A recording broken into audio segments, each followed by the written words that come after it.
Using unless in place of if, अर्थात if के स्थान पर अनलेस का प्रयोग।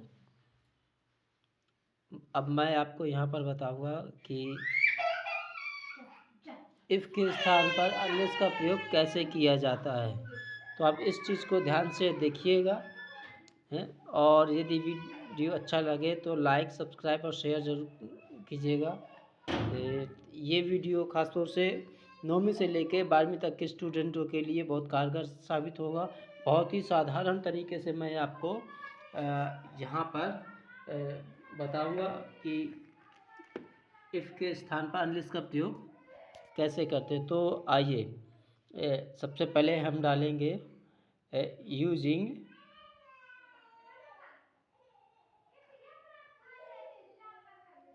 Unless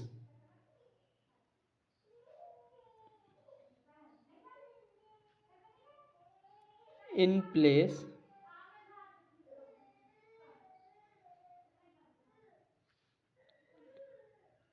of if.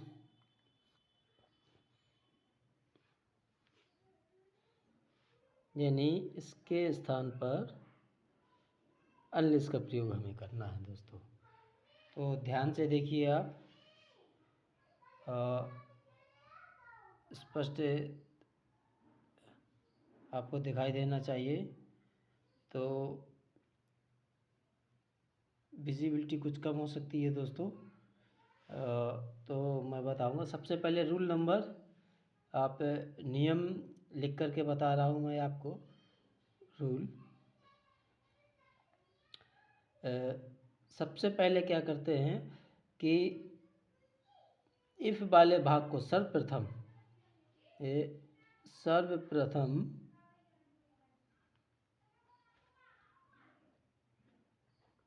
इफ़ वाले भाग को साधारण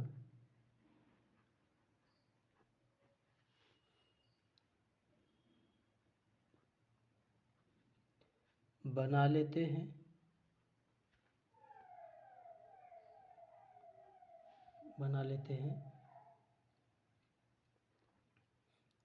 साधारण बनाने का मतलब है कि इफ़ वाला भाग है जो नेगेटिव होगा, उसमें do not, does not, not लिखा होगा। तो जो भी लिखा होगा वहाँ पर डू नॉट या डज नॉट, तो उसे पूरा हटाएंगे। वहाँ पर दोस्तों देखिए, हो सकता है कुछ इस तरीके से लिखा मिलेगा आपको इस वाले भाग में है, और डू नॉट, तो इसको क्या करते हैं, हटा लेते हैं। जब ये हट जाएगा तो फिर नंबर 2 पर आप ध्यान रखेंगे। नंबर 2 पर आपको ध्यान देना है, इफ़ को हटाकर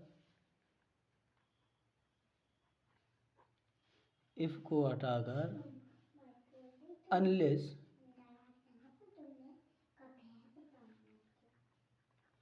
का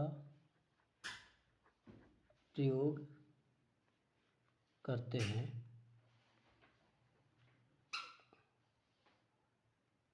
अनलेस का प्रयोग करते हैं।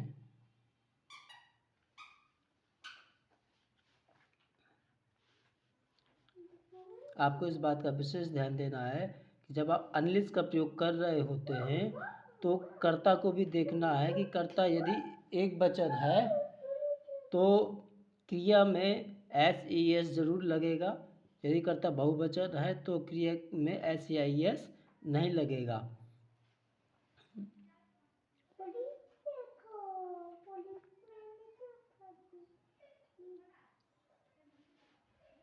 यदि कर्ता एक वचन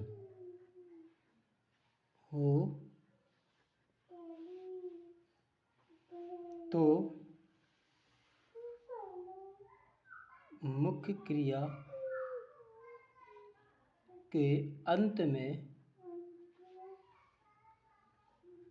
एस या ईएस या आईएस का प्रयोग करते हैं।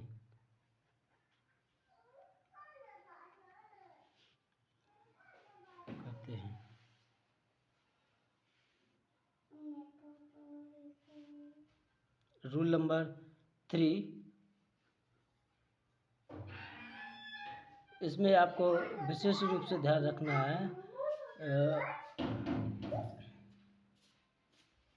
यदि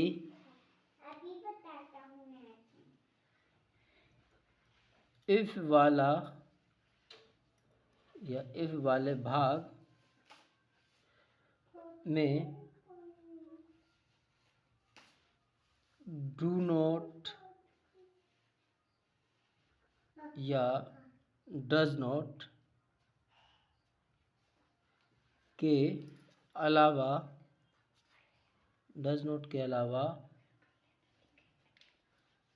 कोई और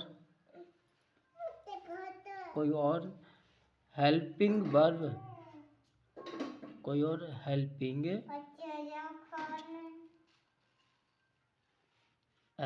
वर्ब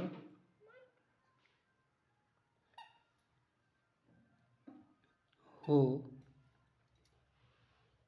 तो उससे केवल नॉट को ही हटाते हैं। दोस्तों आप बने रहिएगा, आपको पूरा अंत तक वीडियो देखिएगा। मैं जिम्मेदारी लेता हूं कि ये आपको पूरा एकदम क्लियर और स्पष्ट कर दूंगा यहाँ पर, और घबराइएगा नहीं, और बहुत सरल तरीके से मैं आपको बता रहा हूँ यहाँ पर। रूल नंबर 3, आप यदि इफ वाला भाग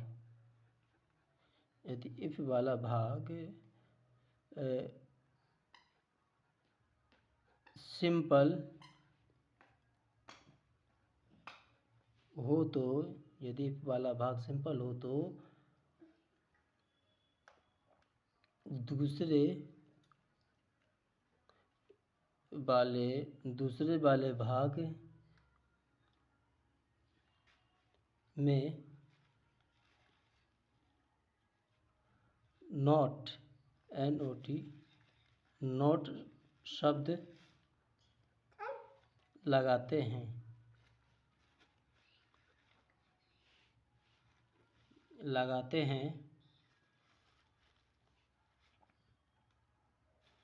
लेकिन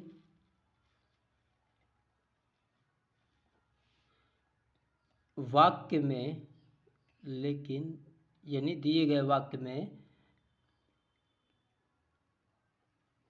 फेल फेल शब्द नहीं होना चाहिए।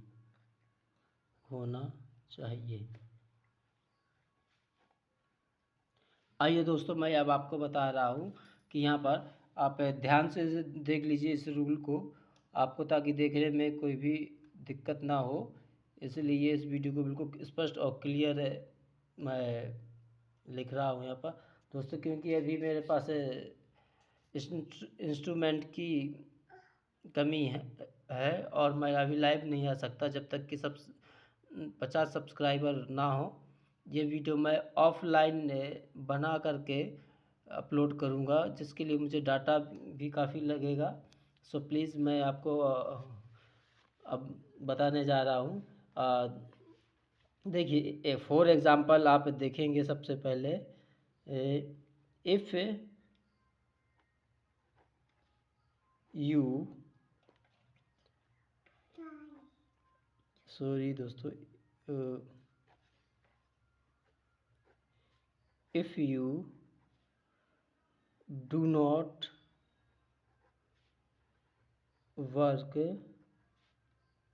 हार्ड दोस्तों वहाँ पर है जो दो वाक्य दिए होंगे जहाँ कॉमा आपको देख पा रहे हैं कॉमा लगा हुआ है, मैंने कॉमा लगाया है जस्ट यहाँ पर, यहाँ से दूसरा वाक्य है जो चालू हो जाता है। ठीक, इसके बाद लिखा हुआ है you will not pass PASS pass in the exam. ये दोस्तों हमारा एग्जाम्पल है। अब क्वेश्चन है, अब देखिए हम इसका आंसर बना के आपको दिखाते हैं दोस्तों। इसमें कैसा बने, सबसे पहले आपको जो इफ़ दिखाई दे रहा होगा, इफ़ वाला भाग, ये इफ़ को हटाना जो मैंने सर्कल किया है। इसके बाद आप जानते हैं जो कि प्रेजेंट इंडेफिनिट का रूल है, नियम है, जैसा कि यदि उसमें नेगेटिव वाक्य होता है तो जब हम उसको सिंपल बनाते हैं तो डू नॉट या डज नॉट पूरा एंटायर वर्ड है जो रिमूव होता है। तो यहाँ से हम डू नॉट हटा देंगे, इफ़ हटा देंगे। ठीक, सबसे पहले अब वाक्य है जो साधारण बना लेते हैं। सबसे पहले दोस्तों हम साधारण बनाते हैं इस वाले वाक्य को, है यू वर्क हार्ड। ठीक, और यहाँ पर इफ़ की जगह अनलेस का प्रयोग करते हैं हम। अनलेस जिस चीज़ का आप प्रयोग कर रहे हैं उसे तुरंत उसी समय अंडरलाइन कर लीजिए ताकि एग्जामिनर को चेक करने में किसी प्रकार की कोई दिक्कत ना हो पढ़ने में। अब आप देखेंगे अनलेस का अर्थ होता है, हम आपको बता दें, अनलेस का मतलब होता है जब तक नहीं, या यदि नहीं। इसके अनेक कई अर्थ होते हैं, जब तक कि नहीं, या जब तक कि नहीं, ऐसा हम। तो दोस्तों यहाँ पर आप देखिए अनलेस यू वर्क हार्ड, जब तक कि तुम कठिन परिश्रम नहीं करते हो, तो क्या हो जाएगा, अब कॉमा, फिर कॉमा लगाएंगे पुनः, फिर you will not pass in the exam. ये इस तरीके से दोस्तों बनाएंगे हम, you will not pass in the exam. यदि आप कठिन परिश्रम नहीं करते हैं या कठिन मेहनत नहीं करते हैं या मेहनत नहीं करते, जब नहीं करते हैं तो you will not pass in the exam. यानी इसका मतलब हुआ जब तक कि आप कठिन परिश्रम नहीं करते हो, you will not pass in the exam, तो आप परीक्षा में क्या नहीं हो सके, तो उत्तीर्ण नहीं हो सकते, पास नहीं कर सकते, उस परीक्षा को क्वालिफाई नहीं कर सकते। ठीक दोस्तों, ये एक प्रकार की क्लोज होते हैं जिनको हम इस तरीके से पढ़ाते हैं। ये आपका है जो मैन क्लोज, जो कॉमा के बाद जो पार्ट होता है ये मैन क्लोज आपका कहलाता है। आपको दिखा दें यहाँ से है तो, और ये जो अनलेस यानी इफ़ वाला भाग होता है, अनलेस वाला भाग, ये आपका सबऑर्डिनेट क्लोज कहलाता है। तो हम इसको इस तरीके से बताते हैं स्टूडेंटों को। तो माय डियर स्टूडेंट, आप एक एग्जांपल और देखिए यहाँ पर, इफ़ ही डज नॉट, आप नोटबुक लेकर के बैठिए और इसको सही तरीके से लिखिए। If you does not take, TAKE, take, taxi, TAXI, taxi, comma, he will not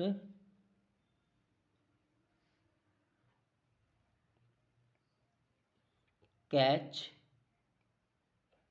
CATCH, catch the train, TRAIN, catch the train. इसका मतलब हुआ यद्यपि वह, यदि वह या अगर वह टैक्सी नहीं लेता है तो ही will not catch the train, तो वह ट्रेन नहीं पकड़ पाएगा। कहने का आशय ये है कि ट्रेन है जो छूट जाएगी, इसलिए उसको यहाँ पर टैक्सी लेना अनिवार्य है। तो सबसे पहले अनलेस का प्रयोग करने से पहले हमें वाक्य को साधारण करना है। यहाँ से डू नॉट या डज नॉट हटा देना है। देखिए ध्यान से, यहाँ पर जो सब्जेक्ट है सिंगुलर नंबर है, तो इसका मतलब यहाँ पर मैन वर्ब में कुछ ना कुछ लगना, एस लगेगा, ई एस या आई एस, जो भी लगेगा सब्जेक्ट के अनुसार, अकॉर्डिंग टू सब्जेक्ट यहाँ पर मैन वर्ब में प्रयोग किया जाएगा। सबसे पहले हम यहाँ पर अनलेस का प्रयोग करते हैं दोस्तों। देखिए unless, U N L E double S, unless he, यहाँ से डू नॉट पूरा हट गया दोस्तों। यहाँ पर टेक बचा आपका टेक, taxi, T A X I. अब यहाँ पहला भाग खत्म, तो यहाँ आप कॉमा लगाएंगे, इसके बाद दूसरे भाग को उतार दीजिए। He will not catch, C A T C H, catch the train, T R A I N, train. इसका मतलब हुआ जब तक कि वह टैक्सी नहीं लेता है या टैक्सी से नहीं टैक्सी नहीं पकड़ता है, तो ही will not catch the train, तो वह ट्रेन को नहीं पा पाएगा, यानी ट्रेन क्या हो जाएगी दोस्तों, छूट जाएगी। सो प्लीज़, इसलिए मैंने यहाँ पर आपको दिखा दिया है। ये सही तरीके से आप एग्जाम्पल देख लीजिए अच्छी तरीके से, इसमें कोई वो नहीं है।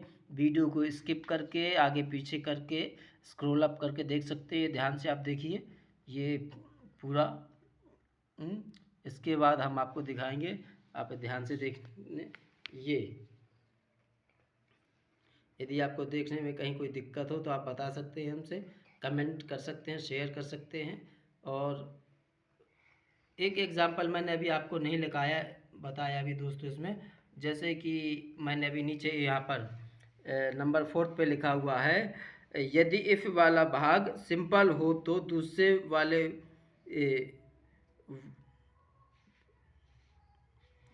वाले भाग में नोट शब्द लगाते हैं, लेकिन वाक्य में फेल शब्द नहीं आया हो। तो इसका एक एग्जांपल मैं दोस्तों आपको बता देता हूँ यहाँ पर।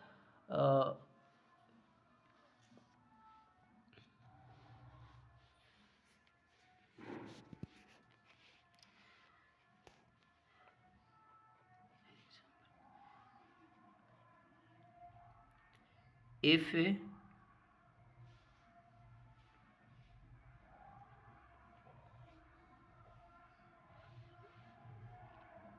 पहले वाले भाग में दोस्तों एक चीज़ हम भूल गए, यहाँ पर टेक में क्योंकि सब्जेक्ट एक वचन है इसलिए इसमें एस लगना था। अब दूसरा एग्जांपल देखें, इफ़ ही, या शी लगा देते हैं, चलिए, if she does not, DOES, does not wash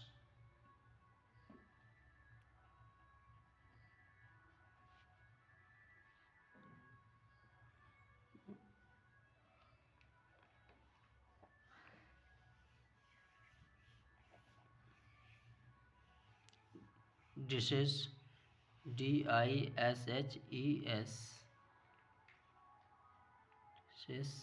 comma, she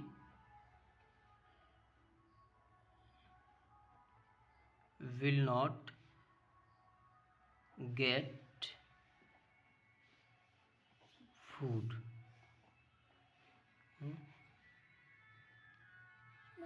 इसमें इफ़ को हटाएंगे आप, यहाँ से डज नॉट पूरा हटाएंगे, जब आंसर बनाएंगे अनलेस शी वॉश, सब्जेक्ट एक वचन है यहाँ पर इसलिए ES लग जाएगा, वर्सेस डिशेस,